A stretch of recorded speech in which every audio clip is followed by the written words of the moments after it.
یو ورور پوښتنه کړې ده چې مال غریب مستحق زکات خلک راځي یا مدارس والا هغو ته زه د نقد روپۍ په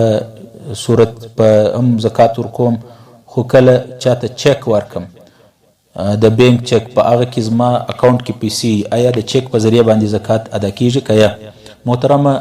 که چیرې هغه مستحق د زکات ستا چک واخیستي، د بینک څخه پیسې راویستې د هغه چک په ذریعه باندې،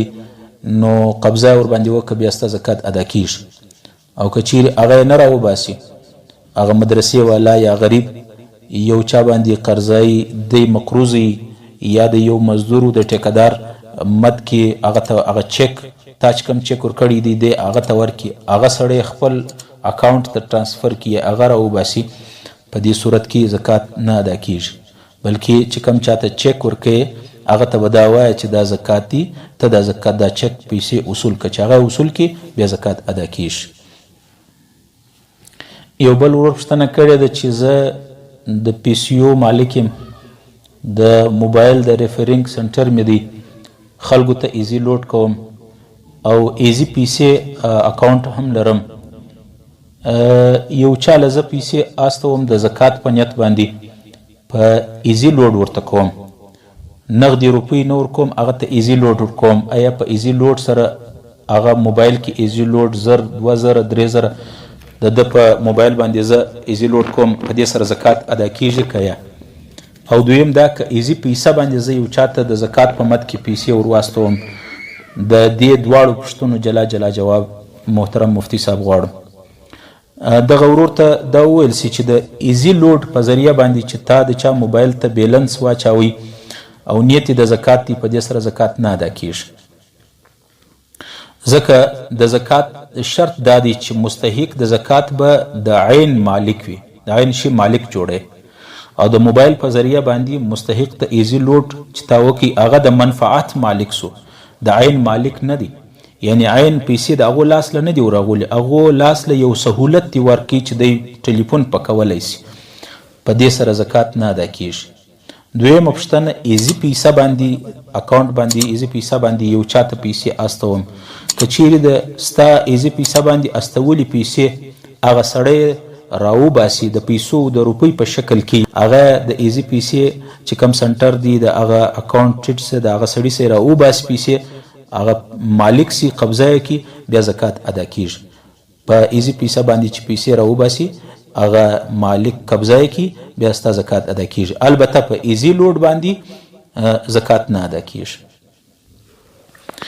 درېیمه یو ورور پوښتنه کړې ده چې مفتي صاحب محترمه زما څه رشته داران خپلوان دي،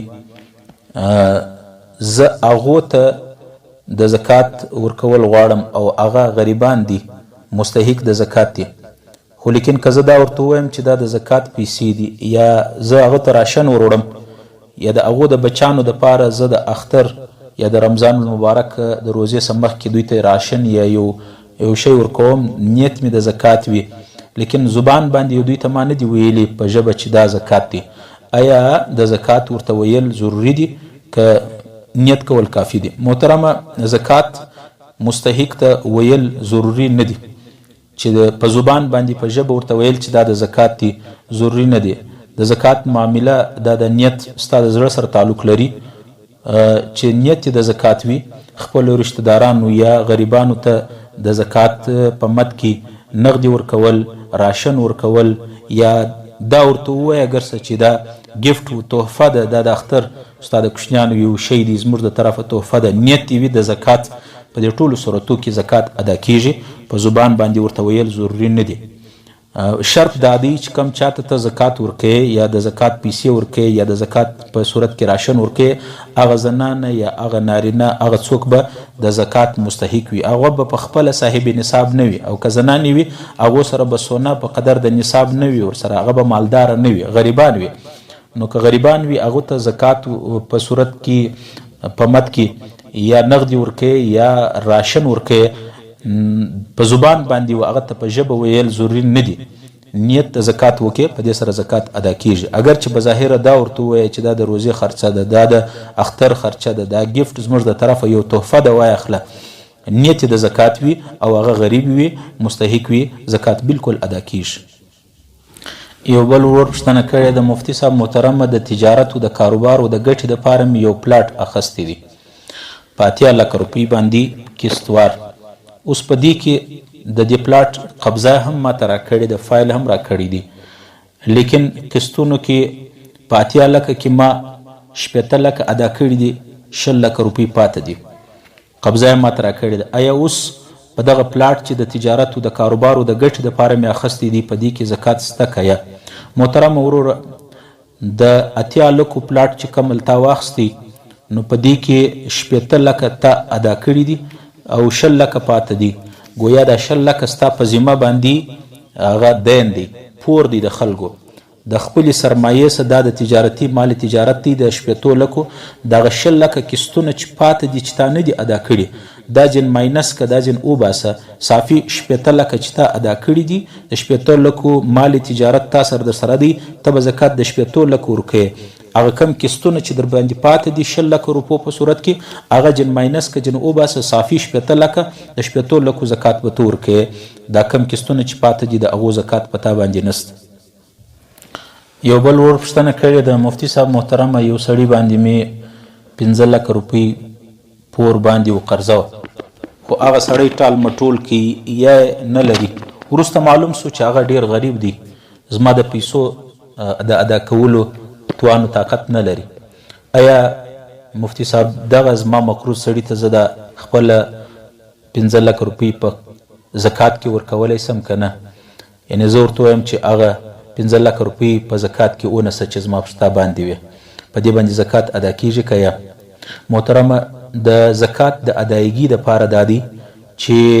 باقاعده هغه سړی ستا د روپۍ د زکات قبضه ورباندې وسي مالک یې سي خالي د پوره څه دستبرداره کولو چې زما پر تا پورز و قرض دی د هغه څه ته دستبرداره نیت د زکات وکړې په دې سره زکات نه ادا کیږي. د هغه طریقه دا ده چې ده ته ووایه چې ته زما قرضه و پور راک هغه سړی ووایي چې زه پور نه لرم د ځان سره هغو نه 15 لکه روپۍ واخه ورته ووایه چې که چیرې د الله پاک د یو ځای څه انتظام وکړي بیا خو به زما قرضه و پور ادا کوي هغه ووایي چې نو 15 لکه روپۍ ورکه په نیت د زکات باندې چې دا واخه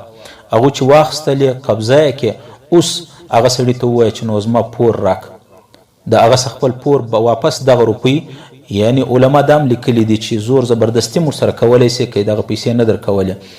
د هغه څه بیرته د خپلې 15 لکه روپۍ واخلې د هغه پور په مد کې نو بس دی د پوره خلاص سي او ستا به زکات ادا سي. د غي په زکات کې پور ور پرېښول چې دا په زکات کې ونسه په دې سره زکات نه ادا کیږي بلکې هغه به د دې پیسو مالک جوړی قابض به جوړی چې هغه قبضه وکړه وروسته بیا په زکات کې جن وصولول په قرضه کې جن وصولولی سي په دې سره به ستا زکات ادا سي او دی به د قرضې او د پوره خلاص سي.